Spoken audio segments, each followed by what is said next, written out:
भारत सरकार की आर्थिक सलाहकार परिषद का एक सर्वे आया है जिसमें कहा गया है कि 65 साल में हिंदुओं की जनसंख्या 8% घट गई है और मुस्लिम्स की जनसंख्या 43% बढ़ गई। अब कुछ लोग सोच रहे होंगे अगर हिंदू घट रहा है तो क्या फर्क पड़ता है, मुस्लिम बढ़ रहा है तो क्या फर्क पड़ता है? बहुत फर्क पड़ता है। भारत में माइनॉरिटी बढ़ रहे, वहीं दूसरी तरफ पाकिस्तान का माइनॉरिटी खत्म हो गया, अफगानिस्तान का माइनॉरिटी खत्म हो गया, बांग्लादेश का माइनॉरिटी भी खत्म होने के कगार पे है, अगले 10-15 साल के अंदर खत्म हो जाए। भारत की मेजॉरिटी हिंदू घट रही है, वहीं दूसरी तरफ अफगानिस्तान की मेजॉरिटी तेजी के साथ बढ़ गई, पाकिस्तान की मेजॉरिटी तेजी के साथ बढ़ गई, बांग्लादेश की मेजॉरिटी तेजी के साथ बढ़ गई। हिंदू घट रहा है, इसका मतलब सर्व मंगल मांगल्य शिवे सर्वा साधके, सबका कल्याण हो, वो भावना घट रही है। हिंदू घट रहा है, इसका मतलब वसुधैव कुटुंबकम की भावना घट रही है। हिंदू घट रहा है, इसका मतलब लोकतंत्र कमजोर हो रहा है, क्योंकि सनातन धर्म और हिंदुत्व तो लोकतंत्र सिखाता है। हिंदू घट रहा है, इसका मतलब सर्वांगीण जो सोच होती है सबका साथ सबका विकास का, वो सोच घट रही है। हिंदू घट रहा है, इसका मतलब सर्वपंथ संभाव घट रहा है। हिंदू घट रहा है, इसका मतलब यत्र नरस्तु पूज्यते रमन्ते तत्र देवता, जहां नारी की पूजा होती वहां देवता निवास करते हैं, वो भावना घट रही है। हिंदू घट रहा है, इसका मतलब नारी तू नारायणी की भावना घट रही है। अगर हम चाहते हैं लोकतंत्र जिंदा रहे, संविधान हमारा बचा रहे, सर्वमंगल मांगल्य की भावना बनी रहे, सर्वपंथ संभाव कायम रहे, वसुधैव कुटुंबकम की भावना बनी रहे, सबका साथ सबका विकास की भावना बनी रहे, तो समाधान है समान शिक्षा, समान नागरिक संहिता। जितनी जल्दी हो जाए उतना अच्छा है। बड़ी स्वाभाविक सी बात है, तथाकथित सेकुलर लिबरल गैंग इस पे तो नहीं बोलेगा, उनको बोलना भी नहीं है। उनको फंडिंग आ रही है बाहर से, उनको बड़े मोटे पैसे मिल रहे हैं, उनको तो कुल मिला के भारत को मतलब भारत की बदनामी करना है, भारत की संस्कृति की बदनामी करना है, भारत की परंपरा की बदनामी करना है। अब आप सोच रहे होंगे अगर मुस्लिम्स बढ़ रहे हैं, अगर उनकी 43% बढ़ी है तो क्या हुआ? बहुत फर्क है, क्योंकि जो कॉन्स्टिट्यूशन है ना, कॉन्स्टिट्यूशन कहता है जस्टिस, सबको एक समान न्याय मिलना चाहिए। इस्लाम इसको नहीं मानता। कॉन्स्टिट्यूशन कहता है इक्वेलिटी, सब एक समान है। इस्लाम में सबको एक समान नहीं माना जाता। कॉन्स्टिट्यूशन कहता है फ्रेटर्निटी, भाईचारा, वसुधैव कुटुंबकम, इस्लाम इसको नहीं मानता। कॉन्स्टिट्यूशन में लिखा है इक्वल अपॉर्चुनिटी, सबको समान अवसर मिलना चाहिए, इस्लाम इसको नहीं मानता। तो कायदे से संविधान में equality, justice, liberty, fraternity, unity, national integration जो शब्द लिखा हुआ है प्रीएम्बल में, इस्लाम उसको नहीं मानता। और पूरे देश में, पूरी दुनिया में उठा के देख लीजिए, किसी भी इस्लामिक कंट्री में आपको डेमोक्रेसी नहीं मिलेगी। जहां 70-75% ज्यादा मुस्लिम होते हैं, वहां लोकतंत्र नहीं होता। इसका मतलब अगर हिंदू घट रहे हैं और मुस्लिम्स बढ़ रहे हैं तो संविधान को बहुत बड़ा खतरा है।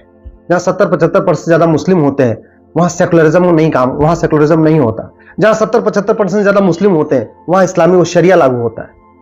इसलिए ये बहुत बड़ा खतरा है हमारे संविधान के लिए, ये बहुत बड़ा खतरा है हमारे लोकतंत्र के लिए। हिंदुओं को घटने का मतलब है लोकतंत्र बहुत तेजी के साथ कमजोर होगा। जहां 70-75 ज्यादा मुस्लिम्स होते हैं वहां माता पिता को एक समान अधिकार नहीं होता, पति पत्नी को एक समान अधिकार नहीं होता, भाई बहन को एक समान अधिकार नहीं होता, महिला पुरुष को एक समान अधिकार नहीं होता। क्यों? क्योंकि इस्लाम में महिला पुरुष को समान नहीं माना जाता। क्योंकि इस्लाम में वाद विवाद, शास्त्रार्थ, तर्क, वैज्ञानिक सोच, इस पे कहीं बहुत ज्यादा फोकस नहीं किया हुआ है। और हिंदुओं के घटने का मतलब यह हुआ कि आपको बोलने और सोचने की आजादी बहुत जल्द धीरे धीरे कम हो जाएगी। वहीं सनातन धर्म में तो हजारों सालों से शास्त्रार्थ की परंपरा रही है, लोग बैठते हैं, चर्चा करते हैं। और आपने देखा भी होगा, मनुस्मृति इतनी पुरानी लिखी हुई, इसके ऊपर तर्क वितर्क करिए, आप किसी का गला नहीं कटेगा। आप वेद पुराण में जो कुछ लिखा हुआ है उस पर तर्क वितर्क करिए, कोई किसी का गला नहीं कटेगा। आप रामायण के ऊपर तर्क वितर्क करिए, रामायण के ऊपर वाद विवाद करिए, किसी का गला नहीं कटेगा। भगवत गीता के ऊपर आप तर्क वितर्क करिए, किसी का गला नहीं कटेगा। दूसरी तरफ गला कटता है। ये खतरे की घंटी है। अगर हम चाहते हैं लोकतंत्र जिंदा रहे, लोकतंत्र बचा रहे, सर्वपंथ संभाव कायम बना रहे, सबको बोलने की आजादी बनी रहे, सबको सोचने की आजादी बनी रहे, तर्क वितर्क करने की आजादी बनी रहे, वैज्ञानिक सोच विकसित होती रहे। अगर भारत में 65 साल में 8% हिंदू घट रहे हैं और 43% मुस्लिम बढ़ रहे हैं, इसका मतलब हम किधर जा रहे हैं ये आपको सोचना है। तो ये तो समस्या हो गई। समाधान है हम दो, हमारे दो, सबके दो। 1 nation 1 syllabus, 1 nation 1 education board, 1 nation 1 curriculum, 10वीं तक सबकी एक जैसी शिक्षा। समाधान है समान शिक्षा, समाधान है घुसपैठ नियंत्रण कानून, समाधान है समान नागरिक संहिता, समाधान है धर्मांतरण नियंत्रण कानून और समाधान है जनसंख्या नियंत्रण कानून। ये 5 कानून अगर हम भारत के संविधान को बचाए रखना चाहते हैं तो 5 कानून लागू करना पड़ेगा। समान शिक्षा, समान चिकित्सा, घुसपैठ नियंत्रण कानून, समान नागरिक संहिता, धर्मांतरण नियंत्रण कानून, जनसंख्या नियंत्रण कानून। तो हिंदुओं को आपको 80% कम से कम मेंटेन करना ही पड़ेगा। 80% से कम आए हिंदू तो खतरा आपका बढ़ जाएगा। और वैसे भी देख लीजिए, भारत में जिन राज्यों में हिंदू खत्म हो चुके हैं वहां न संविधान काम करता है, न सर्वोपरि संभाव काम करता है, न नारी तू नारायणी काम करती है, न भारत की संस्कृति वहां बची हुई है। लेकिन ये जो खतरा आया है कि 65 साल में 8% हिंदू घटा है, अच्छा नेपाल में भी घट रहा है। तो एक तरफ हिंदू पाकिस्तान, अफगानिस्तान, बांग्लादेश में ही नहीं कम हो रहा है, भारत और नेपाल में भी कम हो रहा है। नेपाल में भी घट रहा है, भारत में भी हिंदू घट रहा है। वहीं दूसरी तरफ मुस्लिम्स, वो केवल इस्लामिक कंट्रीज में नहीं बढ़ रहे, बल्कि जहां हिंदू हैं वहां पे भी बहुत तेजी के साथ बढ़ रहे हैं। नेपाल में भी मुस्लिम की संख्या बढ़ रही है, भारत में भी मुस्लिम की संख्या बढ़ रही है, पाकिस्तान में मुस्लिम की संख्या बढ़ रही है, अफगानिस्तान में तो पूरा 100% हो ही चुके हैं, बांग्लादेश में बहुत तेजी के साथ बढ़ रही है। यह खतरे की घंटी है। सभी पॉलिटिकल पार्टियों को एक मत से खड़े होकर इस विषय पर गंभीर चिंता करना चाहिए और समान शिक्षा, समान नागरिक संहिता, घुसपैठ नियंत्रण कानून, धर्मांतरण नियंत्रण कानून, जनसंख्या नियंत्रण कानून पे एक राय होकर कानून बनाना चाहिए। अगर हम ये नहीं करेंगे, आने वाले टाइम में हमारे लिए बहुत विकट परिस्थिति आने वाली है। पाकिस्तान भी भारत, राजा भरत का ननिहाल था, कैकेय आज वो पाकिस्तान हो गया। क्या सिचुएशन हिंदुओं की, इतिहास उठा के देख लीजिए, पूरी दुनिया से गायब हो गए।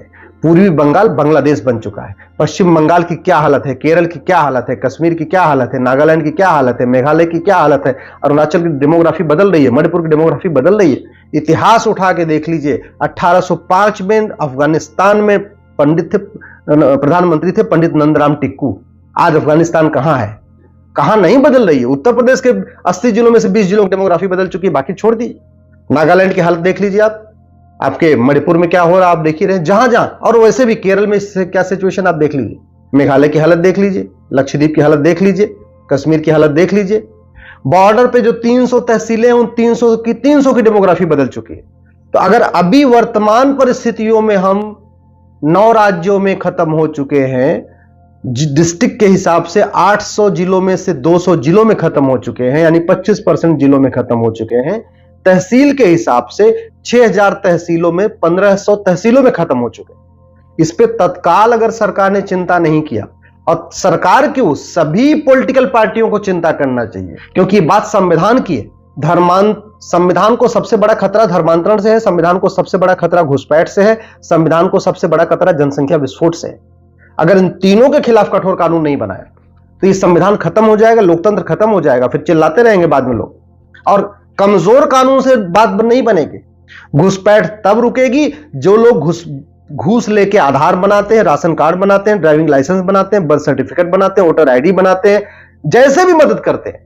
जब तक उनकी 100% प्रॉपर्टी जब्त करने, नागरिकता खत्म करने और आजीवन कारावास, फांसी देने के लिए कानून नहीं बनेगा, तब तक घुसपैठ नहीं रुकेगी। घुसपैठ तब बंद होगी जब घुसपैठियों और उनके मददगारों की 100% प्रॉपर्टी जब्त करने, नागरिकता खत्म करने, आजीवन कारावास, फांसी देने के लिए कानून बनेगा। धर्मांतरण तब तक नहीं रुकेगा जब तक धर्मांतरण कराने वालों और उनके मददगारों की 100% प्रॉपर्टी जब्त करने, नागरिकता खत्म करने, आजीवन कारावास, फांसी देने के लिए कानून नहीं बनेगा। तो इसलिए मैं कह रहा हूं, और जनसंख्या नियंत्रण कानून तब सफल होगा जब चाइना जैसा कानून होगा। जो हम दो हमारे दो नहीं मानेगा, ना उसको बिजली का कनेक्शन मिलेगा, ना पानी का कनेक्शन मिलेगा, ना उसको सरकारी कोई सुविधा मिलेगी, ना नौकरी मिलेगी। मतलब कुल मिला के वो निर्वासित हो जाएगा। रहेगा भारत में, जिंदा तो रहेगा, लेकिन उसकी नागरिकता खत्म हो जाएगी और किसी भी प्रकार को उसको सरकार की कोई छूट नहीं मिलेगी, ना कोई सरकारी सुविधा मिलेगी। अफगानिस्तान से हस्ती मिट गई है, बांग्लादेश से हस्ती मिट गई है, पाकिस्तान से हस्ती मिट गई है, भारत के 9 राज्यों से हस्ती मिट गई है, भारत के 200 जिलों से हस्ती मिट गई है, भारत के 1500 तहसीलों से हस्ती मिट गई। आपसे निवेदन है, इस वीडियो को अधिक से अधिक शेयर करिए, अपने फेसबुक पे डालिए, ट्विटर पे डालिए, इंस्टाग्राम पे डालिए, जहां जहां डाल सकते हैं डालिए। लेकिन 5 कानून, समान शिक्षा, समान नागरिक संहिता, घुसपैठ नियंत्रण, धर्मांतरण नियंत्रण, जनसंख्या नियंत्रण, इसके लिए आवाज उठाइए, नहीं तो आने वाली पीढ़ियां आपको माफ नहीं करेंगी।